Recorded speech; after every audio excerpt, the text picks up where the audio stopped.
Inverted head and shoulders ये एक ऐसा पैटर्न है जिसकी वजह से प्राइस ऊपर जा सकता है। अब निफ्टी में ना डेली टाइम फ्रेम के ऊपर हमें इन्वर्टेड हेड एंड शोल्डर्स बनता हुआ दिख रहा है। ये पैटर्न कहाँ पे दिखना चाहिए? एक डाउन ट्रेंड के अंदर दिखना चाहिए। अगर आप चेक करोगे तो निफ्टी पीछे से काफ़ी टाइम से बड़े डाउन ट्रेंड के अंदर है। अब हमें डाउन ट्रेंड के अंदर एक inverted head and shoulders appear होता हुआ दिखा। अब आप देखिए जैसे ही इसका ब्रेकआउट आएगा ना, हम लोग इसमें लॉन्ग की पोजीशंस बनाने को देख सकते हैं। सो पहला चांस क्या है आपके पास कि यार एक इन्वर्टेड हेड एंड शोल्डर्स बना हुआ है, अगर मेरे को ब्रेकआउट मिलता है, इसके ऊपर मेरे को ब्रेकआउट मिलता है तो मैं बाय ऑन डिप्स की कोशिश करूंगा। सो आपके पास पहला पैटर्न तो ये आ गया। तो चलिए अब हम बात करते हैं निफ्टी के डिमांड और सप्लाई जोन्स के बारे में, कैसे इनको ट्रेड किया जा सकता है। देखिए गाइस, अगर मैं बात करूं निफ्टी की, निफ्टी ने एक छोटे से रेंज में फंसा हुआ है लगातार काफ़ी टाइम से। अब इसी रेंज को ना मैं एक वॉल्यूम प्रोफाइल में डालूंगा, ठीक है, एक एंकर्ड वॉल्यूम प्रोफाइल में डालते हैं। अब हमारे पास ना कुछ डिमांड और सप्लाई के लेवल्स आ रहे हैं। अब इन लेवल्स को मैं मार्क कर लेता हूँ। देखिए गाइस, मैं चेक करूँगा सबसे ज़्यादा डिमांड और सप्लाई कहाँ पे बनी हुई है। सो मेरे को ना ये वाला लेवल दिख रहा है जहाँ पे सबसे ज़्यादा डिमांड भी है और सबसे ज़्यादा सप्लाई भी है। सो एक मेरे पास ये वाला लेवल निकल के आ गया है।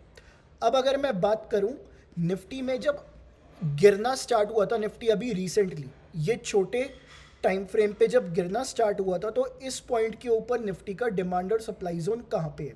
देखिए ये तो एक डेफिनेटली डिमांड जोन की तरह एक्ट करेगा, बट निफ्टी का और लेवल कौन सा है जहाँ पे हमें फोकस करके चलना चाहिए? तो निफ्टी अगर वापस रिबाउंड करके इस लेवल पे आता है तो यहाँ से हमें एक छोटी सी अपसाइड दिख सकती है, सिर्फ छोटी सी अपसाइड इसी वीक के अंदर।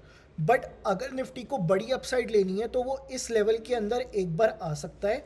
अगर इस लेवल के अंदर आता है तो यहाँ से एक बड़ी अपसाइड बन सकती है।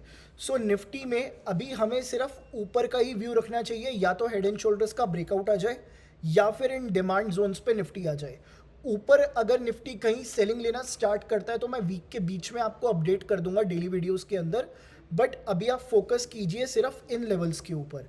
चलिए अब हम चेक करते हैं मल्टीफाई का वीकली परफॉर्मेंस कैसा रहा। अगर मैं बात करूं इस वीक की फ्यूचर ऑप्शंस के बारे में, स्टॉक प्लस इंडेक्स, पांचों दिन हमने ओवरऑल प्रॉफिट किया है। मंडे के दिन 6 ट्रेड्स में 3500 का प्रॉफिट, फिर 3000 का, फिर 3500 का, फिर 3500 का, फिर 1200 का। अगेन एक बहुत अच्छा वीक रहा है हमारे लिए फ्यूचर ऑप्शंस के अंदर। अगर मैं बात करूं कमोडिटीज़ के अंदर, ये वाला वीक हमारा ब्रेक इवन रहा है। थर्सडे को हमने 6000 रुपये का प्रॉफिट किया, 5000 का लॉस किया हमने ट्यूसडे को, मंडे को 1000 का प्रॉफिट, वेंसडे को 1000 का लॉस। तो अगेन ओवरऑल तो प्रॉफिटेबल रहा है, बट ये ब्रेक इवन मान के चलेंगे। बट अगर मैं बात करूँ इक्विटीज़ के बारे में, इक्विटीज़ में हमारे 2 लॉसेस लगे हैं, रूट मोबाइल्स में और कार ट्रेड के अंदर, बट बाकी सारे प्रॉफिटेबल ट्रेड्स आपके सामने दिखे हैं आपको। तो अगेन काफ़ी अच्छा वीक हमारे लिए इक्विटीज़ के अंदर भी रहा है। तो गाइस ये आपके लिए एनालिसिस था, और अगर आपको इसके ऊपर एक और डिटेल्ड वीडियो चाहिए तो आप कमेंट करके बता सकते हैं। वैसे कल आफ्टरनून में एक वीडियो आएगा जिसमें आपको बहुत कुछ सीखने को मिल रहा है, intraday option selling strategy, Nifty में आप कैसे ऑप्शन सेलिंग कर सकते हो। तो उस वीडियो को देखना मत भूलना। मैं आपसे मिलूंगा कल की वीडियो के अंदर। टिल देन अपना ध्यान रखिए और चैनल को सब्सक्राइब ज़रूर कर लेना।